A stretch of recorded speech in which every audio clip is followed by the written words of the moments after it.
અહીંયા આપણે સ્વાધ્યાય 3.2 ચેપ્ટર 3ની અંદર 3.2 જોઈએ. એના પહેલાં તમે થોડીક માહિતી આપો કે આની અંદર આપણે જે નિયમિત બહુકોણ છે, હવે નિયમિત કોને કહેવાય? તો જેની બધી બાજુઓ અને બધા ખૂણા સરખા હોય એને નિયમિત કહેવાય. હવે નિયમિત બહુકોણના બધા બહિષ્કોણ, બહિષ્કોણ એટલે બહારના ખૂણા, બરાબર? બહિષ્કોણના માપનો સરવાળો કેટલો થાય છે? 360 થાય છે, બરાબર? જુઓ, બહિષ્કોણના બધા જે બહારના ખૂણા હોય એ બધાનો સરવાળો કેટલો થાય છે? 360 થાય છે. નિયમિત બહુકોણના પ્રત્યેક બહિષ્કોણનું માપ શોધવું હોય તો તમારે કયું સૂત્ર લાગુ પડશે? 360 છેદમાં n, બરાબર? એટલે દરેક ખૂણાના બધા ખૂણાઓનો માપનો સરવાળો 360 થાય. પણ તમારે જ્યારે એક ખૂણાનું માપ શોધવું હોય બહારના, ત્યારે તમારે કયું લગાવવાનું? 360 છેદમાં n. n બરાબર તમારે શું લેવાની? બાજુ, બરાબર? 8 બાજુ હોય તો 360 છેદમાં 8 કરવાનું, 7 બાજુ હોય તો 360 છેદમાં 7 કરવાનું, બરાબર? હવે અહીંયા તમે સ્વાધ્યાય 3.2 ની અંદર દાખલા નંબર 1 આપેલો છે. એની અંદર 2 આકૃતિ આપી છે. એની અંદર મેં બી એ તમારે જાતે શોધવાની છે. બીની આકૃતિ મેં અહીંયા દોરી છે. નીચેની આકૃતિઓમાં એક્સ શોધો. શું શોધવાનું છે? એક્સ શોધો, બરાબર?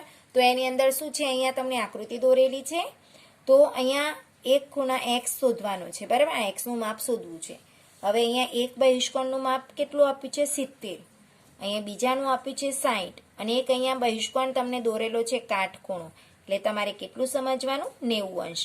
પણ જો એક બહિષ્કોણના બહારનું માપ આપેલું નથી, અહીંયા નથી આપ્યું, તો તમે જો અંદરના ખૂણાનું માપ 90 છે તો બહાર પણ કેટલું થાય? 90. કઈ રીતે? બંને રૈખિક જોડ થાય. તો આ 90 હોય તો બાજુમાં પણ કેટલું થાય? 90 જ થાય, બરાબર?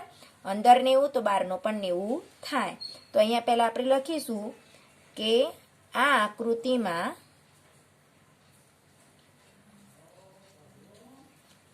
એક બહિષ્કોણ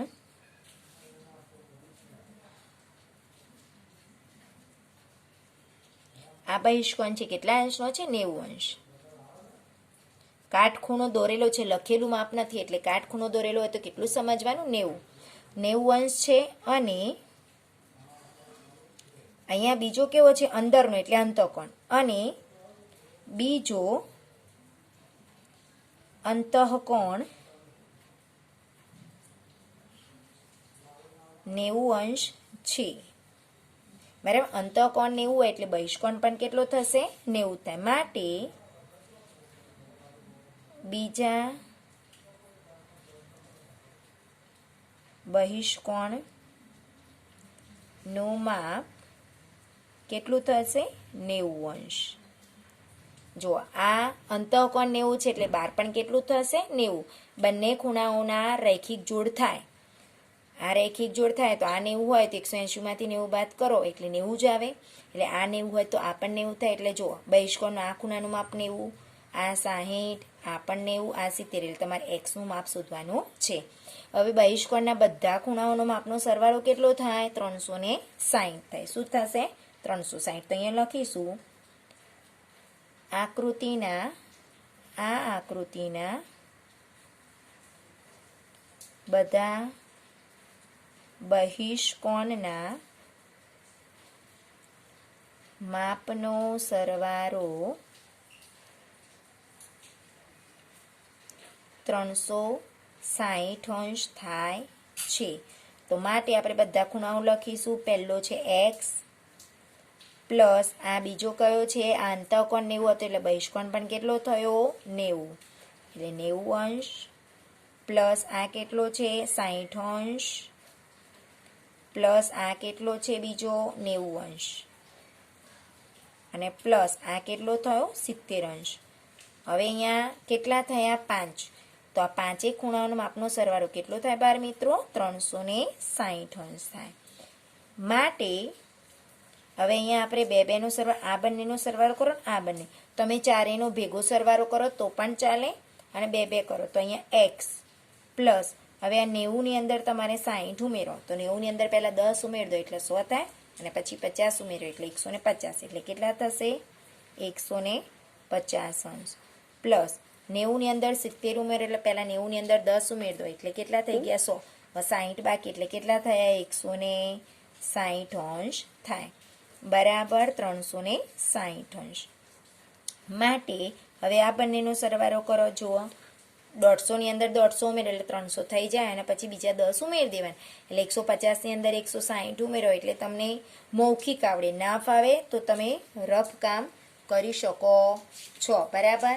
તો જુઓ અહીંયા તમે કેવી રીતે કરશો રફ કામ, તો જુઓ અહીંયા તમારે કેટલા આપ્યા છે 150 અને 160, તો અહીંયા આપણે 150 પ્લસ 160 કરી દઈએ તો 5 ના 6 11 વધી પડીએ કેટલા થયા 3, એટલે કેટલા થયા 310. તો તમે રફ કામ પણ કરી શકો છો.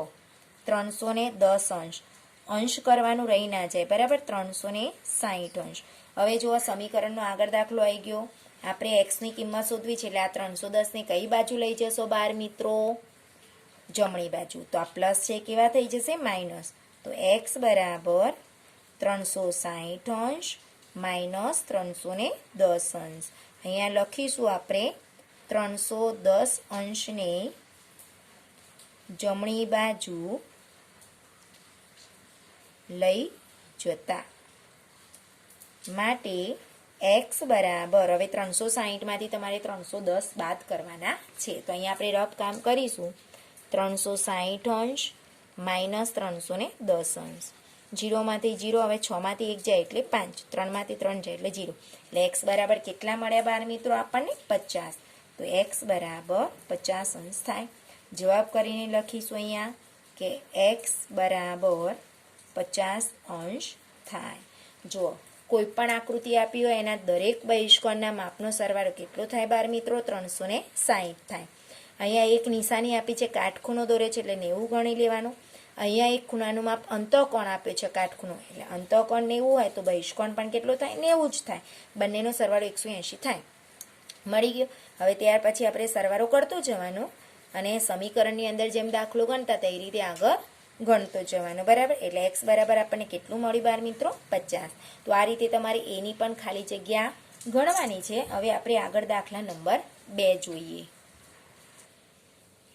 તો બાર મિત્રો હવે આપણે દાખલા નંબર 2 જોઈએ સ્વાધ્યાય 3.2 ની અંદર. નીચે પ્રમાણેની બાજુઓ ધરાવતા નિયમિત બહુકોણના બહિષ્કોણ એટલે પ્રત્યેક દરેક બહિષ્કોણનું માપ શોધો બરાબર. હવે અહીંયા નિયમિત છે, કેવો બહુકોણ છે નિયમિત, એટલે એક બહિષ્કોણનું માપ જેટલું હોય તો બધા બહિષ્કોણનું માપ સરખું હોય બરાબર. તો આપણને 9 બાજુઓ આપી છે. કેટલી બાજુઓ 9 બાજુ. તો 9 બાજુઓ છે તો 9 બાજુઓના માપનો સરવાળો તો 360 થાય, પણ એક બાજુનું કેટલું થાય, પ્રત્યેક બહિષ્કોણનું માપ શોધવાનું છે. તો અહીંયા આપણે લખીશું અહીંયા કે કેવી રીતે, તો અહીંયા પહેલા 9 બાજુઓ છે બરાબર, એટલે આપણે અહીંયા લખીશું n બરાબર કેટલું લઈશું આપણે અહીંયા 9. કેટલા લઈશું n બરાબર 9 લેતા બરાબર. હવે અહીંયા આપણે કેટલી છે તો અહીંયા લખવાનું નિયમિત બહુકોણના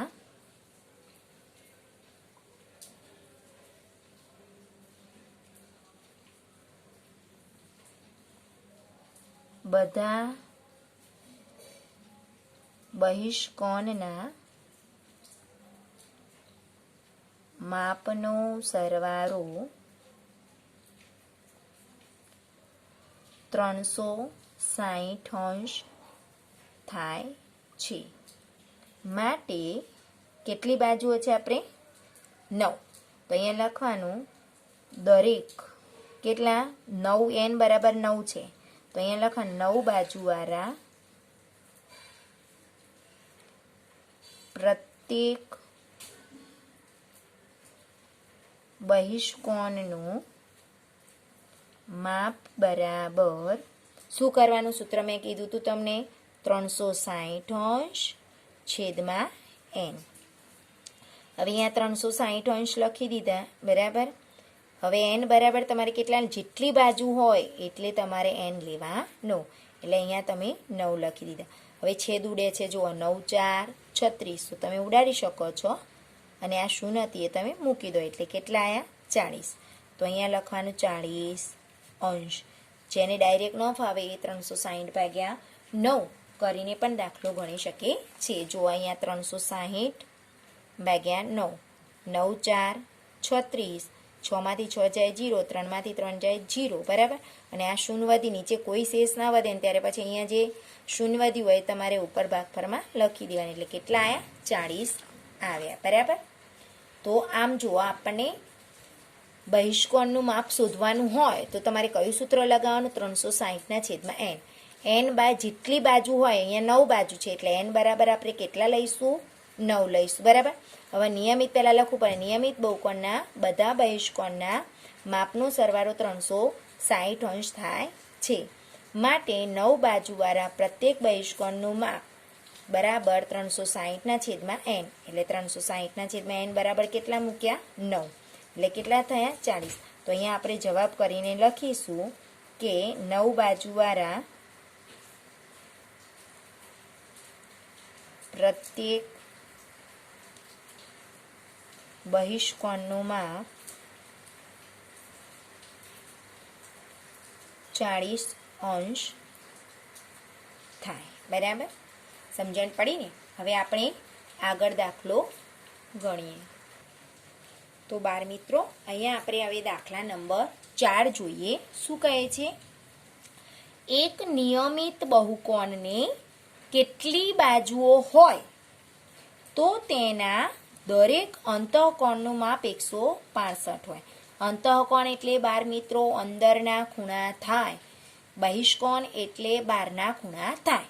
તો અહીંયા આપણે અંતઃકોણનું માપ આપ્યું છે 165. હવે બાર મિત્રો આપણે જ્યારે બહુકોણની બાજુઓ શોધવી હોય તો તમારી જોડે શું જોઈએ? બહિષ્કોણના ખૂણાનું માપ જોઈએ. હવે અહીંયા તો તમને અંતઃકોણનું માપ આપ્યું છે એટલે કોઈ પણ બહિષ્કોણ હોય, બરાબર, નિયમિત બહુકોણ એની બાજુઓ શોધવી હોય તો તમારી જોડે એક બહિષ્કોણનું માપ હોય એના આધારે તમે બાજુઓ શોધી શકો છો, બરાબર. અહીંયા આપણને બાજુઓ આપી હતી, બરાબર, એના આધારે આપણે બહિષ્કોણનું માપ શોધ્યા. હવે બહિષ્કોણનું માપ હોય તો એની આધારે આપણે બાજુઓ શોધી શકીએ. જેમ 360 છેદમાં n કરે એમ 360 છેદમાં તમે 40 કરી દો, બરાબર. તો એના આધારે આપણને બાજુઓ મળે છે. એટલે બાજુઓના આધારે બહિષ્કોણનું માપ મળે અને બહિષ્કોણના માપના આધારે બાજુઓ, પણ અંતઃકોણના આધારે આપણને બાજુઓ મળે નહીં. તો તમે શું કરશો? તો અંતઃકોણની અંદરથી તમે શું કરશો? બહિષ્કોણ. કેમ? કારણ કે બંને પાસ પાસેના ખૂણાનું માપનો સરવાળો કેટલો થાય? 180. એટલે અંતઃકોણ એટલે અંદરના ખૂણાનું માપ આપ્યું છે એના આધારે આપણે બહારનો ખૂણાનું માપ શોધી શકીએ છીએ. તો અહીંયા લખીશું પહેલાં આપણે કે આપેલ નિયમિત બહુકોણના દરેક અંતઃકોણનું માપ 165 અંશ છે. માટે બહુકોણના દરેક બહિષ્કોણનું માપ બરાબર અંતઃકોણનું માપ આપણે આપેલું હોય બહિષ્કોણ શોધવું હોય તો 180 અંશમાંથી આપણે અંતઃકોણ બાદ કરી દઈશું. બહિષ્કોણ આપ્યો અને તમારે અંતઃકોણ શોધવું હોય તો પણ 180માંથી તમારે બાદ કરી દેવાનું. એટલે 180 અંશમાંથી 65 જશે એટલે કેટલા વધશે બાર મિત્રો? જુઓ, 65 ની અંદર 5 એટલે 70 અને પછી 80 એટલે કેટલા થઈ જાય? 15 અંશ. ન ફાવે તો તમે મૌખિક ગણતરી ન ફાવે તો આપણે ગણતરી રફ કામ કરી અને કરી શકીએ છીએ. હવે જો તમને બહિષ્કોણનું માપ મળી ગયું એના આધારે તમને બાજુઓ મળે, બરાબર. તો અહીંયા શું કીધું છે? બહિષ્કોણના બધા ખૂણાઓના માપનો કેટલો સરવાળો થાય? 360. તો અહીંયા લખીશું બહિષ્કોણના, બરાબર,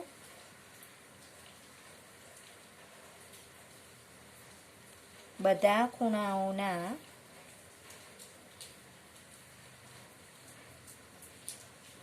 માપનો સરવાળો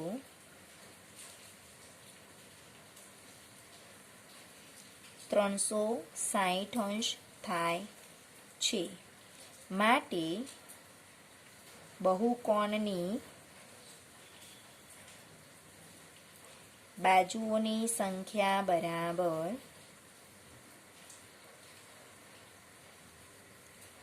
જુઓ બાળ મિત્રો, તો અહીંયા 360 તો લખવાના અને છેદમાં કોનું માપ આવશે?